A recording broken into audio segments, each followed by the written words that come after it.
Radio Madrid again.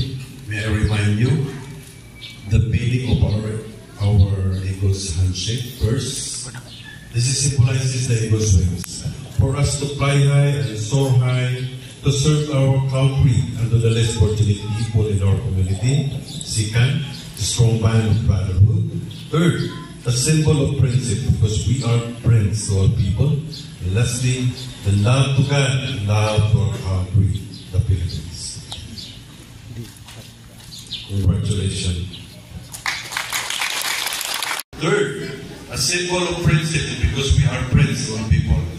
Lastly, love to God, love to our country, the Philippines. Congratulations. Congratulations of our community and our country. Second, the strong bond of brotherhood. Third, friendship, because we are friends to all people. And lastly, to love our country and above all, to love God.